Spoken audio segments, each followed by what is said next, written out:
¿Qué forrajero utilizar? Ese título se ve en todas las publicaciones y estudios y objetivos y tesinas porque realmente es una necesidad. ¿Qué forrajero utilizar? ¿Pero por qué hacemos eso? Hacemos esa pregunta. Por las regiones ecológicas que tenemos, norte, subtropical, templado al sur y la parte centro. Y sorgo se siembra y se implanta en todo el país. Entonces hay distintos sistemas productivos, distintas limitantes edafoclimáticas. Obviamente que vamos a preguntarnos qué forrajero utilizar. Y hay distintos morfotipos adaptados a cada situación, que ahora ya lo vamos a ver. Entonces, esa situación es importante a tener cuenta porque es importante elegir específicamente el cultivar que vamos a necesitar para ese sistema productivo específico. La variabilidad genética que tiene el sorgo, que es amplísima, permite la producción de morfotipos, ¿cierto? Que tienen distintas características y que yo en este diagrama los resumo. O sea, los forrajeros pueden tener cualquiera porque son caracteres independientes, la característica nervadura marrón o azúcar, que es distinto a los azucarados, que es otro grupo taxonómico, otro morfotipo, que son los que tradicionalmente, desde su genética, son utilizados para hacer melasas y se usa fundamentalmente para biotanol. Esta gran variación que existe dentro de los morfotipos hace que tengan distintos aspectos de calidad y productividad según el uso que se los dé. Entonces hay que conocerlos bastante bien, yo diría en detalles, con un feedback entre el técnico que se lo da y el productor o el asesor. Fíjense en las distintas características. Y el puntero es el centro, ¿no? Esto es el morfotipo de los graníferos, que ahí están incluidos los doble propósito, que simplemente son ciclos largos. ¿Y por qué hablamos de morfotipo? ¿Qué es esa palabra morfotipo?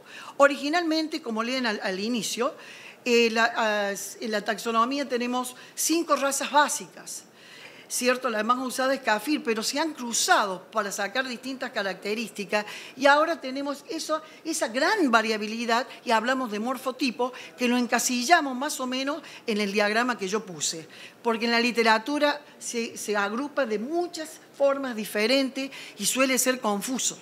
Ser azucarado no implica que sea el tallo dulce, son caracteres que uno va introgresando para darle características que son genes independientes. Entonces, eso hay que tenerlo en cuenta. O sea, esta gran variación de los morfotipos tienen un mecanismo cada uno y una respuesta diferente, porque la variación no es solamente dentro de cada grupo. ¿En qué hay una respuesta diferencial? Condiciones edafoclimáticas limitantes, que va a ser diferente. La latitud y fecha de siembra, eso es obvio. Y la gran interacción, por ejemplo, en los materiales que tienen azúcar, gran contenido de azúcar. La estabilidad puede mantenerse hasta las heladas y hasta agosto, o puede directamente destruirse, tener un gusto avinagrado. Y todas esas características normales que ustedes ven. Y yo acá subrayé 2. Eficiencia en la extracción y uso de nutrientes y agua de suelo. Dentro de un grupo, no es que este doble propósito o este silero andan mejor. Sí, puede andar mejor con otro morfotipo, con otro grupo, pero dentro de ellos hay diferencias específicas que hacen a las condiciones edafoclimáticas, por ejemplo. La textura y estructura, por ejemplo, que es importante. Se puede tener un material blanco, pero con un endosperma vítreo. Y nosotros necesitamos el almidón, señores, para la digestibilidad. Las características de nervadura marrón, sí, está asociada, y todos sabemos, la literatura es amplísima, con disminución de la lignina. Pero, y que es muy importante para aumentar la calidad, pero no todo lo que brilla es oro, y ya se lo voy a explicar. Esta respuesta hace la diferencia según el sistema productivo. Y conocerlas favorece el cómo manejar cada situación y cómo manejar el sistema productivo. ¿Por qué? Así lo potenciamos, así no desvalorizamos el cultivo, sino que le damos el valor agregado que se lo merece.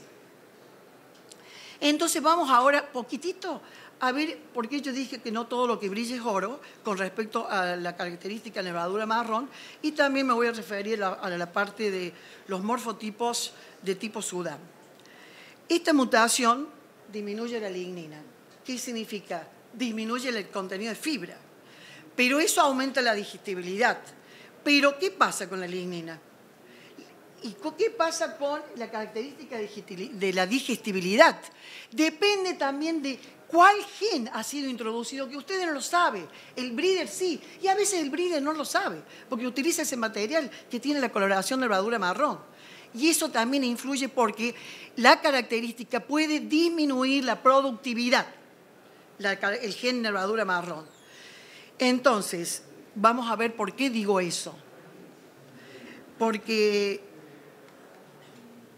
voy a primero explicarle qué es la lignina, porque lo vemos así como algo pecaminoso, como algo que no corresponde, igual que los taninos, hasta que se vio su uso nutracéutico y entonces se lo mira con otros ojos, porque todo es cuestión de manejo de todas esas características. ¿Qué es la lignina? Todos sabemos que es, y si no se los cuento, un compuesto fenólico que se une a la celulosa y hemicelulosa para sostener la planta, para que no lo vuelque, como el hierro de un edificio. Pero eso es indigerible para la alimentación, para hacer silo, para el animal. Pero al mismo tiempo es bárbaro como una estrategia de la planta. ¿Por qué? Fíjense en una de las cosas, factores ambientales. Es un mecanismo defensivo. Entonces, ¿qué pasa? Al haber lignina, le da más rusticidad a la planta, porque es como un mecanismo defensivo contra todos estos factores abióticos y bióticos. Pero al mismo tiempo, si nosotros la disminuimos, eso favorece que le da mayor calidad, mayor valor alimenticio. Y también, hablando de bioenergía, tenemos mayor rendimiento, por ejemplo, para obtener biogás o biotanol en procesos de transformaciones bioquímicas o biológicas que usan biodigestores.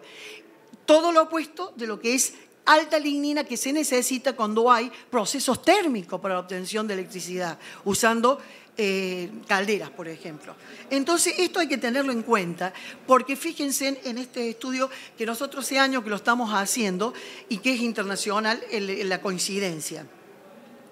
De acuerdo al gen, puede ser 6, 12, 18, que es los que más se utilizan comercialmente, hay una disminución de la digestibilidad en proporciones distintas, de la lignina en proporciones distintas, pero también el porcentaje de aumento de la digestibilidad varía. Entonces, el tener el síntoma de nervadura marrón no garantiza que haya bajado la digestibilidad. Y fíjense, por ejemplo acá, este material son dos isolíneas. ¿Qué es isolíneas? Misma base genética, una con el gen de nervadura marrón y el otro sin ese gen, ¿sí? Y hay una diferencia entre el 6 y el 12 y fíjense en la productividad. Y este otro, que es una línea R, restauradora, fíjese también cómo la 12 le da más productividad. Ha disminuido, dicho de otra forma. El efecto de la introducción de ese gen es menor que la del 6. La digestibilidad es altísima, excepto en este material. Pero fíjense en cuando hay otra base genética a la cual se introgresó esos genes. La productividad varía, pero es mayor a los otros. Veamos otra. ¿Me van siguiendo? Puede haber disminución de la productividad, pero la digestibilidad a veces afectada más o menos la fibra detergente neutra y la ácida, que son los parámetros que se utilizan. Miremos acá este otro material. Acá tenemos la 430, que es una línea de Texas muy famosa. ¿Por qué? Porque tiene endosperma amarillo, unos granos enormes y tiene calidad alimenticia. Y esta es su contraparte, la N10, y fíjense en cómo ha bajado la productividad de materia seca. Y fíjense en la digestibilidad. La digestibilidad es la misma y no es nervadura marrón. Estoy hablando de isolínea, o sea, acá no hay confusión, porque al haber híbrido hay otros caracteres que estamos metiendo. O sea, ¿qué estoy diciendo? que sobre la misma base genética, la introgresión del gen puede producir problemas en la productividad. Ya vamos a ver que todo se puede solucionar gracias al mejoramiento. Y acá hay el otro ejemplo. O sea que, ¿qué estoy tratando de decir? Que la importancia de la base genética, del mejoramiento desde dónde partimos para después introgresar o introducir ese gen y seleccionar la combinación heterótica que nos dé las dos cosas, que nos dé digestibilidad y que no nos baje el rendimiento. Por ejemplo, acá tienen dos tallitos, ¿sí? Que puse el extremo de un tallito de Sudán. Ustedes ven que este es nervadura marrón, se ve fácil. Y este no. Yo les pregunto a ustedes, a ver, deduzcan viendo eso, sin ver la planta, y aunque lo vean, no se van a dar cuenta. ¿Cómo es el tallo adentro? ¿Y cómo es el tallo adentro? Porque en mucha literatura dice hay que usar tallo seco para llegar a un alto porcentaje de materia seca al final. No usemos jugoso. Si ustedes los abren, opinen cómo estará adentro y de acuerdo a cómo esté abierto el tallo, después me cuentan quién queda parado, quién se vuelca. O sea, sintetizando, los distintos morfotipos que incluye el Sudán y sus híbridos, que tienen la característica Brown-Rip, se sabe, porque hay muchas investigaciones al respecto, que promueven una mejor respuesta del animal, un mayor aumento del peso en bovino, o sea, es muy bueno para la producción animal, comparado con los no Brown-Rip. Pero acuérdense que cuando se hacen el estudio hacen todo el grupo de nervadura marrón versus todo el otro grupo de no nervadura marrón. Estamos comparando una bolsa negra de esto con una bolsa negra de los otros. En un principio está bien, pero después tenemos que separar dentro de ese grupo cuál es el que nos conviene. Entonces, en términos general, puede decirse lo que son de mejor calidad y mejor, pero son más vulnerables. Por más que digan no, son más vulnerables por el momento hasta que se mejore también ese aspecto con otros nuevos genes, Brown-Rip, en regiones con limitaciones edafoclimáticas. Entonces, en ese caso, debemos elegir el material que más se adapte a ese sistema productivo, a ese requerimiento, y así optimizando el potencial. Y no nos pongamos, voy a poner, estaba por decir maíz, en esta zona altamente salina, o este material Brown-Rip, cuando sabemos que no va a responder. Entonces, sí les aconsejo no poner todos los huevos en la misma canasta. Si hay posibilidad de usar un lote para poner materiales de calidad, pónganlo. Entonces, de acuerdo al requerimiento del rodeo, ustedes hacen un manejo sustentable. Entonces, yo eso lo puse en azul para que se recuerden bien o para enfatizarlo. Manejo del sistema productivo.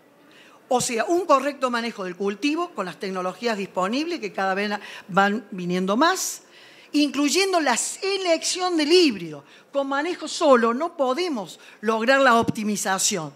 Tenemos que incluir la elección del híbrido. Podemos empezar por los grupos morfotipos, pero dentro de ellos hagamos la elección. Y, por supuesto, el manejo del rodeo. Todo eso tiende a la sustentabilidad y sostenibilidad. Por ejemplo, que pondríamos una nervadura marrón en este tipo de suelos salinos con sequía. ¿Qué haríamos? Pondríamos entonces un azucarado, que puede ser que se lo pastoree primero. Y en nuestra zona, por ejemplo, estamos hablando centro, pero también tenemos acá en Córdoba hay heladas bajo cero, que es distinto. En la zona norte, y en este caso específico, norte de Entre Ríos, norte de Colón, Ubajay, fíjense en un material. En la plena sequía, se sembró a fines de diciembre, hay distintos mecanismos. Algunos se secan, se entregan, otros luchan de distintas formas. Este se mantiene verde. Y después, en abril, ¿qué ha hecho? Bajó la altura, ese fue un mecanismo, y los carbohidratos, al bajar la altura, los mandó ¿a qué? A llenado de panoja. Entonces hay una panoja más grande. tiene 2,50 metros, más o menos 75, pero nos dio 140 toneladas de materia verde, con 46 materia seca. ¿Cómo? Ahora lo digo. Aparte está puesto. Y eso es manejo. Un cultivar con ese manejo. ¿Me expliqué? Las selecciones en algunos lugares, como nosotros lo hacemos sin fertilizante primero, para seleccionar por un uso eficiente. Y después lo probamos en otras condiciones. Entonces, ¿qué pasa con los tipos Sudán? Yo les hago estas preguntas a ustedes que están leyéndola. Y algunas las voy a responder técnicamente y después ustedes lo piensan. ¿Qué utilidad podría tenerlo? Cierto que a través del manejo se le brinde un híbrido tipo Sudán para que puedan ustedes, de acuerdo a sus necesidades, manejarlo. Menor índice de cosecha, pero ¿qué pasa si el tallo, que tiene verdaderamente características de digestibilidad, nervadura marrón, también ayuda a ese almidón? Porque podemos tener, es cierto, el almidón es lo más importante, es la energía, siempre y cuando vengan las máquinas a tiempo para hacer el silaje, porque tienen que romperlo y poner disponible el almidón para la fermentación, para la digestión. Si no, ¿de qué sirve tener el mejor híbrido granífero si viene la máquina tarde? Entonces acá unamos dos cosas. Entonces, ¿cómo es el manejo? ¿Por qué algunos tienen una forma y otras? ¿Por qué algunos rebrotan más que otros? Los híbridos de sorgos por Sudán pueden ser de 2 líneas o 3 líneas. O sea, la hembra androestéril puede ser simple o doble. Ustedes me dirán, ¿por qué doble? Piensen. Y entonces al hacerla doble, se le puede hacer la combinación que se quiere. Ponerle un híbrido de altísima calidad con un azucarado del mismo tamaño, no azucarado, o hacerlo bajo, uno dulce, tipo azucarado, o poner 2 graníferos de altísima calidad y un Sudán. ¿Y cuál diferencia hay con esta proporción de granífero que hay en ese híbrido con respecto a la Sudán? O sea que estos conceptos generales están asociados además a otros factores, entre ellos el ciclo. Rebrota más rápidamente, un Sudán puro, precoz, es el que más rápido le va a florecer, porque fenológicamente el cultivo quiere llegar a término. Entonces va a rebrotar, va a formar bota y nuevamente. Pero también hay que tener en cuenta que puede determinar una menor producción final en la longitud del ciclo y un deterioro más precoz. Pero eso va a depender de qué gen fue introducido que le permite que no disminuya la productividad. Acá simplemente algunas gráficas en donde se ve, que es la pregunta que les hice, para un posible material así, a 70 y a 35, para hacer dos densidades. Sembrado temprano, sembrado en diciembre y sembrado en enero. Entonces, de acuerdo a la sumatoria, tenemos 28 de materia seca por hectárea, en la siembra temprana 21 y 14. O sea que aún en las peores, y fue esta campaña seca, aún en las peores circunstancias nos da algo, ¿sí?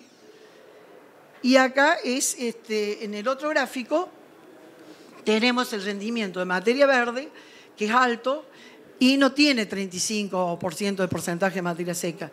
El promedio más o menos es 27%, pero también eso todo depende si se saca en el momento justo, si algunos de los materiales están en bota y otros están ya floreciendo, ¿sí? Porque al hacer un híbrido de 3 líneas tenemos una variabilidad y todos tienen, aunque sea, los más parejos son los de 2 líneas, los de 3 líneas son desuniforme, ¿sí? No es que está segregando, obvio. Entonces hay que buscar el momento justo para hacer el silaje.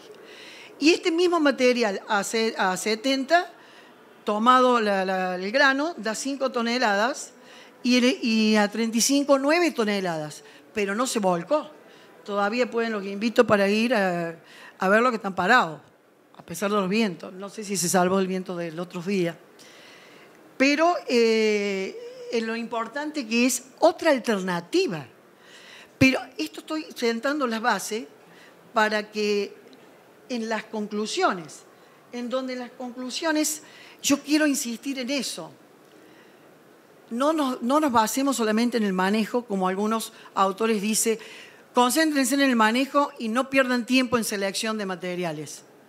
No, tenemos que perder tiempo, que no es una pérdida de tiempo, es un diálogo con el que le vende la semilla y porque ganan todo, gana la empresa, el productor, el asesor. Este híbrido lo podés manejar para esto, y te da resultados. A veces se quiere imponer un material en todos momentos, en todas situaciones. Y aparte, usar esa picardía de la latitud y la fecha de siembra. ¿Saben por qué? Porque en los híbridos, la mayoría de los híbridos tienen líneas que una vez adaptados responden más a la zona subtropical y los otros a la zona más templada. Es como la soja, ¿vieron que la soja es ciclo 6, 4, 3, de acuerdo al norte los más y al sur los menos? Y maíz también, tenemos tropicales y adaptados a la zona templada. Pero entonces, en esa combinación, pueden andar bien en un lado y pueden no andar bien en el otro. Pero esa combinación dependerá también de si es dominante o no, cuál de los dos le va a dominar y le va a ganar al otro. Y el tercero, que es el Sudán. Entonces, esa bolsa negra de cada morfotipo ayuda, pero que le diga, tengo este sistema productivo, ¿qué podemos hacer? Y usar lo que siempre hace años que se usan. ¿Qué te parece si probas este y otro, pero haciéndole este manejo y este seguimiento? Y por supuesto, hay que hacer el monitoreo, hay que usar tecnologías. Digamos, al maíz, como es caro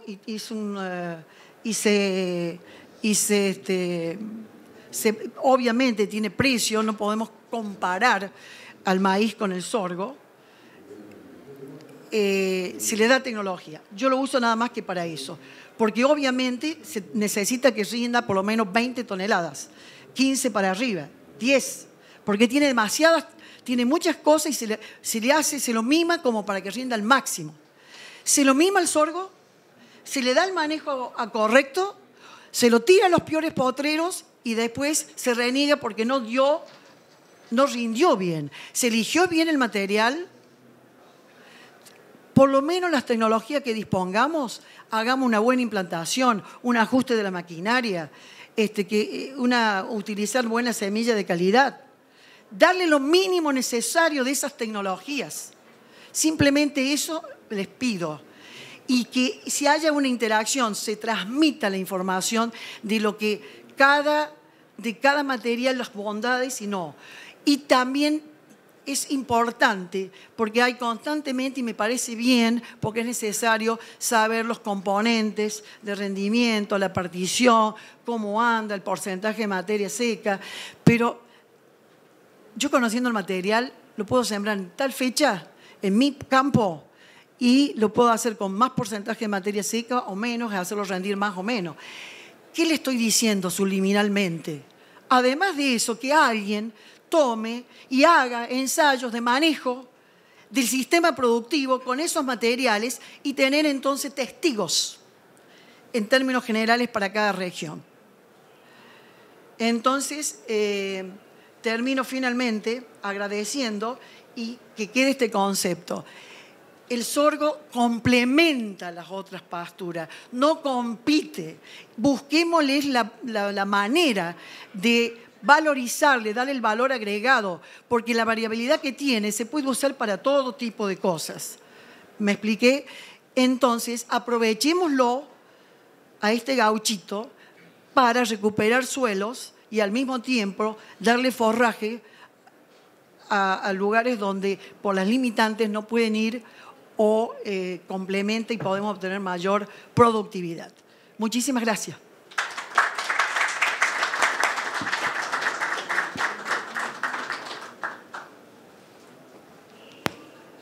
Comenzamos con las preguntas.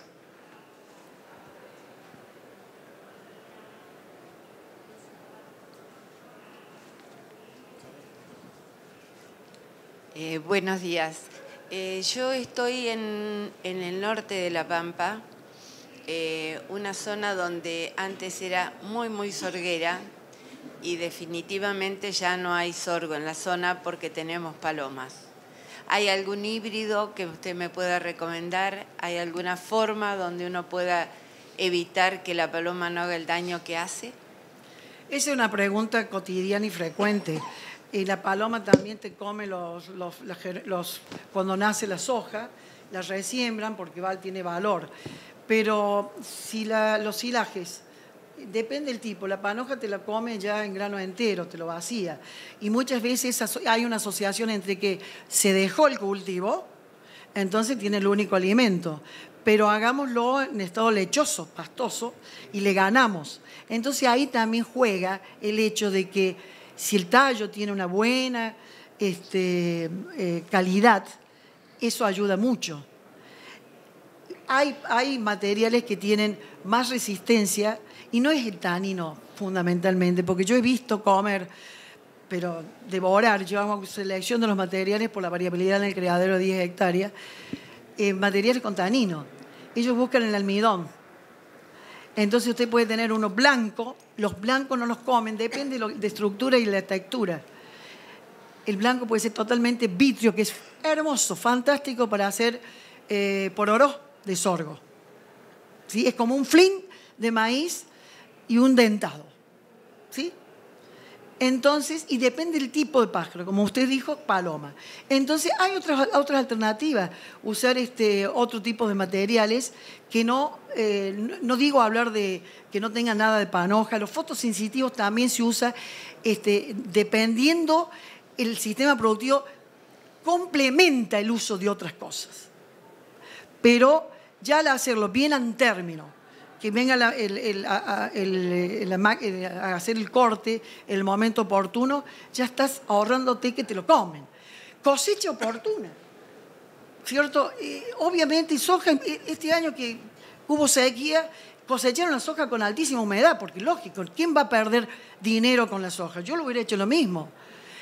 El último en la lista, el último vagón es el sorgo. ¿Me expliqué? Ocupa ese lugar porque es una forrajera, pero si le damos un poquito más de cuidado simple, podemos lograrlo.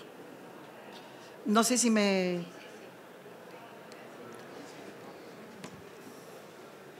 INTA Manfredi hace ensayos de híbridos, de forrajeros o para silo. Tiene una serie, por ejemplo, la Facultad de Loma de Zamora tiene de maíces. Sí, conozco todas las publicaciones que lo hacen muy bien, igual que la Red Sur, donde está Melín, como en el INTA Chascomús. Ahora que volvió el doctor Diego Ortiz, que estaba haciendo el doctorado, se van a retomar los ensayos de híbridos. ¿En Manfredi? En Manfredi. Y lo de forrajero lo hicimos durante muchos años, pero lamentablemente falta recurso humano.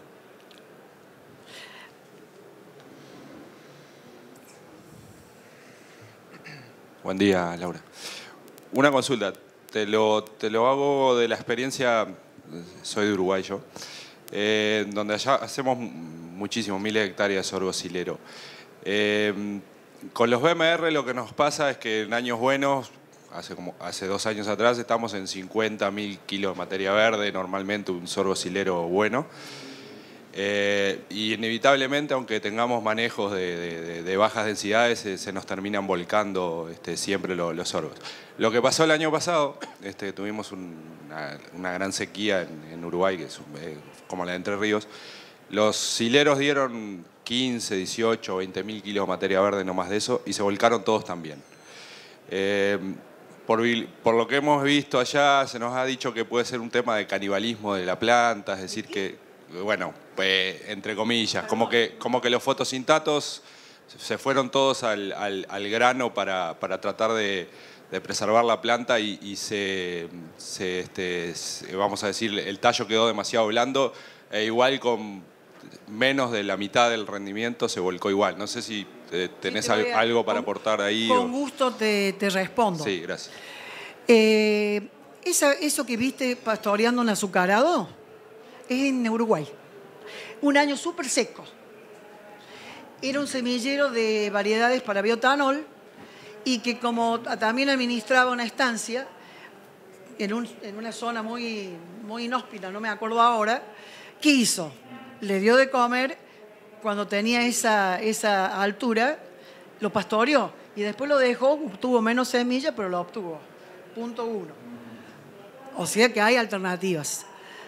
Por eso dije, hay que ser investigador en su propia chacra, en su propio lote. Punto 2. Esa palabra no me gusta del canibalismo, no la uso. Es una cosa normal. Los carbohidratos siempre van a ir a llenar el grano, ¿sí? Entonces siempre la parte, empieza a ver, si usted hace la curva de crecimiento, va viendo cómo se va disminuyendo los carbohidratos en el tallo y van yendo a llenar el grano. Obviamente que si esa llenada de grano fue antes, el peso de la panoja lo hace caer si el tallo es seco por dentro. Si hubiera sido más jugoso, con poco de azúcar, se la banca. Ahí está otra de las respuestas que te dije. O sea, depende también de la variedad. Si ese material hubiera tenido algo de tolerancia a sequía, usa otro mecanismo la planta. Pero no el mecanismo que es el que se enseñé yo en el norte de Entre Ríos. ¿Cuál fue el mecanismo en ese caso? No quedó como decir fofo. O sea, que se volcó. No hubo migración. Fíjate la cantidad de panoja. Y solamente en, ¿qué estamos? Agosto. Fines de julio hubo como un viento que voló todo y volaron algunas plantas, que a mí me vino fantástica para hacer selección de anclaje. Un gran porcentaje quedaron perfectamente paradas. Entonces, ¿qué te estoy diciendo? Que hay que buscar distintas cosas. El tallo seco te hace que tengas mayor porcentaje de materia seca más antes, porque se requiere por un silo entre 30 y 40. No nos pasemos, porque según los especialistas de silaje, he leído, tiene problemas el silo. Lo ideal estaría alrededor de 30 a 35. Pero también a quienes dicen usemos tallo seco versus no tallo jugoso, lógico, el tallo jugoso te va a dar más humedad, va a ser más difícil. Y más aún, vos andás a hacer una cosecha o tomar una muestra después que llovió mucho y que prácticamente tenés que ir a enterrarte para sacarlo, vas a tener más humedad en lechoso pastoso que un año que si hubiera un sol radiante. Lo mismo pasa con el azúcar en caña. No tiene azúcar. Dale radiación, es como la uva, el melón, la sandía. Dale radiación y tenés concentración de azúcar. Entonces tenemos que buscar el equilibrio, ¿sí? ¿Cuál es lo que anda mejor? Pusiste a lo mejor ese doble propósito porque es lo común para hacer silaje. Pero hay otros materiales que podrían andar. Y hay que investigarlo porque este cambio climático produce eso. Sequía, lluvia. Los vuelve bastante preocupados a lo que están, a los microorganismos del suelo, como también al productor que no sabe qué hacer cuando sembrar y todas esas cosas. ¿Me explico? Entonces hay que poner distintos materiales, no jugarse por uno solo y hacer el sistema productivo que funcione. No sé si me expresé. O sea que tú lo que concluís, o sea, fue un tema climático del tallo que se secó demasiado. O sea, porque lo que nos pasó es que se volcaron todas las chacras con el 50 o menos por ciento de rendimiento que el año anterior. O sea, que en un año normal con 20.000 kilos de materia verde no se nos vuelca ninguno. El año pasado se nos volcaron todos con esos kilos, ¿no? Porque en el año normal sigue la planta fotosintetizando y llenando el tallo con carbohidratos, ¿sí? Por eso un tallo un poco más jugoso y dulce se aguanta más porque tiene más reserva y no se va todo el tallo. Ese es el principio de la resistencia al vuelco por hongos, que es la famosa tesis de Dott, que dice a medida que se vacía abajo, hay patógenos débiles, hongos como Fusarium, que aprovechan y entran y penetran. Y entonces atacan, afectan y hay vuelco. Cuando vos lo abrís, lo ves que está rosado o color oscuro y hay que diferenciar entre quebrado, vuelco físico o vuelco por eso. Entonces, no sé si se comprendió el asunto de la traslocación de los carbohidratos. Buen día, Laura. Hola. Una pregunta. Normalmente, viste, cuando uno ve situaciones de manejo de sorgos forrajeros en pastoreo, en 11 de cada 10 casos se ven horrores, digamos, ¿no? O sea, sorgos pasados, que no están en el momento óptimo cuando ingresan al pastoreo y demás. Y nos cuesta realmente mucho ver en situaciones de buen manejo, entrando con los sorgos en hoja, digamos, como corresponde y demás, diferencias realmente en producción de carne por hectárea y ganancias de peso entre Sudangras tradicionales y algún fotosensitivo con los BMR, ¿viste? Sí. Porque realmente, digamos, a campo no las ves las diferencias. O sea, cuando manejás bien el sorgo, realmente te cuesta mucho ver la diferencia. No sé por ahí en esas situaciones de desmanejo que uno ve, quizás si haya algún beneficio de un BMR por ahí, pero realmente, por eso digo, en función de lo que vos planteabas de que siempre hay, si uno evalúa ISO híbridos, alguna tendencia a la menor productividad, digamos. O sea, realmente estamos para sugerir en situaciones de buen manejo cambiarnos a BMR o realmente nos vamos a perder esa diferencia, digamos, en producción y realmente luego en ganancia de peso, si manejás bien el sorgo, no lo vas a ver demasiado. Hermosa pregunta, porque yo presenté el tema. ¿Qué zona estás? No tomo en cuenta el salado. Ah, perfecto. Me imaginé que era ahí, pero leí todos los trabajos, o sea, yo los sigo a todos. Hacen muy buenos trabajos y gracias porque así nos dan información. Yo dije que en general, en términos generales, los nervaduras marrón son más vulnerables, que es distinto a susceptible, ¿sí? Vulnerable a esos tipos de clima, ese tipo de suelos. Y a igual, en el caso que se haya mejorado el fondo genético, a igual productividad, ante una situación donde es riesgosa, yo me inclino a usarlos con lignina, porque el hecho de que no tenga nervadura marrón no necesariamente implica que tenga elevado porcentaje de lignina. ¿Me explico? Porque si vos empezás, te doy un ejemplo real.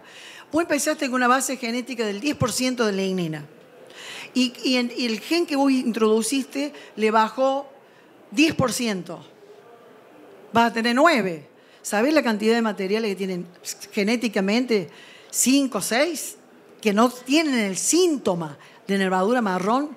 Esos 2 tallos enormes que yo te puse, ¿realmente piensan que si tuviera una gran disminución de lignina, tiene el síntoma, fantástico, es hermoso, se mantendría parado 3 metros? ¿Y más si es tallo seco? Por eso dije, todo lo que brilla no es oro. Y por eso justamente ustedes tienen que hacer, si vos tenés un pedazo de lote o algo, que lo puedas usar, que sea menos riesgoso, que sabés que te va a dar. Si vos querés una seguridad de cosecha, hacete uno bueno, con nervadura marrón en ese, y lo más riesgoso, ponele lo más rústico.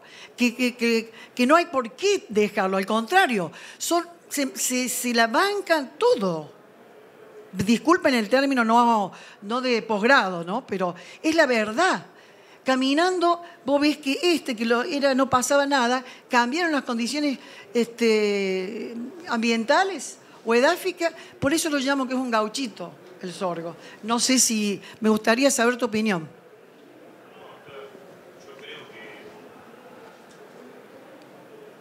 Es un poco lo que se ve con materiales más rústicos, Sudangras y algunos fotosensitivos. Realmente lo que se puede hacer en producción con buenos manejos es muy bueno, mientras que realmente cuando le pones BMRs a la par, hemos sembrado 50% de lote con un Sudangras, 50% con un BMR, y frente a situaciones de manejo tenés 2 rebrotes más, por ejemplo, o sea, le sacás 2 pastoreos más a un Sudangras, o sea, realmente sin tener demasiadas variaciones en ganancias de peso. O sea, realmente son materiales que se comportan mejor y cuando hay buenos manejos nos cuesta ver las diferencias en ganancia de peso Y sin dudas que la diferencia la tenemos en producción por hectárea, porque siempre los rústicos producen más por hectárea. Eso es lo No que vemos siempre, perdón, te interrumpo. No siempre los rústicos, en un mismo ambiente, no siempre los rústicos producen mucho más que el de nervadura marrón. Otra vez me estás poniendo dos bolsas negras. ¿Sí? Sí, obviamente no son isohíbridos, Laura. No, pero no estoy hablando de eso, justamente. O sea, vos estás hablando de uno sin nervadura marrón y otro con otro, pero tienen distintas bases genéticas. Yo te puedo dar, probame este y probame este otro. Y te puedo dar el peor de los nervadura marrón y el mejor de los no nervadura marrón y le va a ganar por lejos. Seguro. Pero a eso voy. No se puede generalizar. Es más rústico en términos generales, pero vuelvo a decir, dentro de ese paquete elegí el que mejor anda. Y cuando decís Sudanes, ¿vos te referís a Sudán solo o a híbridos de Sudán? Híbridos de Sudán. Bueno, porque el híbrido los Sudanes tienen más capacidad de rebrote. Es la genética de eso, del rebrote. Y el híbrido va a depender de la proporción de granífero que tenga.